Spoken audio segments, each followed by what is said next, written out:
Gladiator 2 കണ്ടു.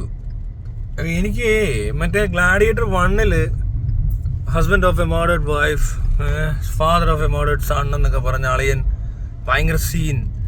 പിന്നെ ഈ മറ്റേ ഗോതമ്പിന്റെ എന്താ നെൽപ്പാടോ ഗോതമ്പാടോ അതിന്റെ മണ്ണക്കൂടെ കൈയൊക്കെ ഇങ്ങനെ ഇട്ട് തട്ടി പോകുന്നു.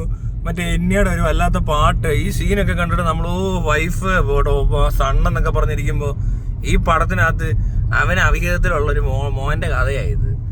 എന്നെ പരിപാടിയാടാ ഈ പുള്ളി മൊത്തം ഭയങ്കര സംഭവം കളിച്ച് ഭയങ്കര സ്നേഹമാണ് കളിച്ചോണ്ടിരിക്കുന്ന ഇടയിൽ പോയി കള്ളവടി വെച്ചിട്ട് അവിഹിത പരിപാടി മൊത്തത്തില്. എനിക്കിന്നോട് വിരോധം ഉള്ളതുകൊണ്ട് പറയല്ല, ഇവരെ കൊണ്ടൊന്ന് കാണിച്ചത് മറ്റേനകത്ത് അത് വലിയൊരു ഭയങ്കര സംഭവമാണ്, മനസ്സിലായില്ലേ? അതിനകത്തൊരു ഡയലോഗൊക്കെ ഉണ്ട്, ഇങ്ങനെ ഭയങ്കര സെന്റിമെന്റ്സ് ഡയലോഗ് ഉണ്ട്. പക്ഷെ അവസാനം അയാൾ മരിച്ചു കിടക്കുന്ന സീനിൽ മറ്റവർ വരുന്നു, അവർ തമ്മിൽ എന്തോ ആയിരുന്നു, അന്ന് അങ്ങനെ ആയിരുന്നു എന്നൊക്കെ പറയുന്നുണ്ട്. പക്ഷെ എന്നാലും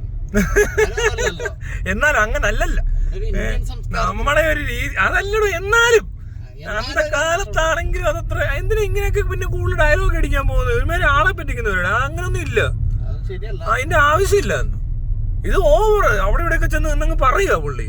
അപ്പൊ എന്നാ പുള്ളിക്ക് അപ്പുറത്തൊരു എന്താ അതെന്നാ ഭാര്യയും കൊച്ചും അല്ലാതെ വേറെ കല്യാണം കഴിക്കാഞ്ഞോണ്ട് പുള്ളിക്ക് എന്താ അവരോട് കുറച്ച് തോന്നിയോ? അതെന്ത് പട്ടിയാ ഇപ്പൊ ഇതിനകത്തല്ല അല്ലേ? ഇതിനകത്ത് ഇപ്പൊ പിള്ളേർക്കൊക്കെ ഇപ്പൊ ഇതൊക്കെ വേണോടൂ, അതുകൊണ്ട് ചെയ്തായിരിക്കും. പക്ഷെ സംഭവം മൊത്തത്തിൽ കൊള്ളാം.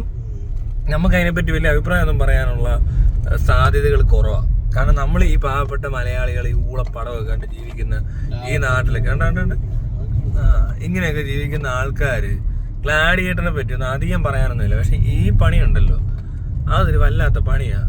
അതെന്നാ പരിപാടിയാണ്. നമ്മുടെ ഈ നാട്ടിലുള്ള മറ്റേ ഇവരെ പോലുണ്ട്, എന്താ പറയുക, ഊക്കും ഉപദേശവും.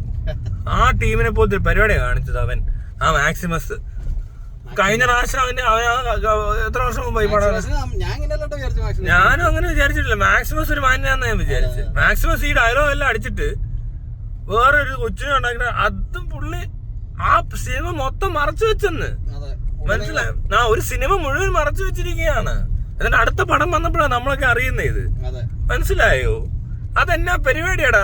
റിഡ്ലി സ്കോട്ടോ എന്റെ പേരെന്താ? ആ മൈരേ, റിഡ്ലി സ്കോട്ടിനെ മൈരെന്ന് വിളിച്ചെന്ന് പറഞ്ഞ് അവിടെ നിന്ന് വരുമോ ആരേലും? റിഡ്ലി സ്കോട്ടിന്റെ കൂട്ടുകാരൻ റസൽ ക്രോ കൊണ്ട് കേസ് കൊടുക്കുമായിരിക്കും.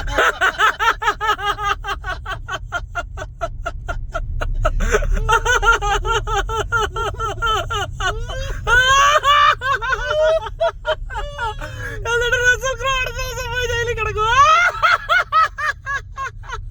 അവിടെയാണെ കിടക്കും, ഇവിടെ ആയതുകൊണ്ട് കഷ്ടിച്ചിങ്ങനെ നടക്കുന്നു മുമ്പിച്ച്.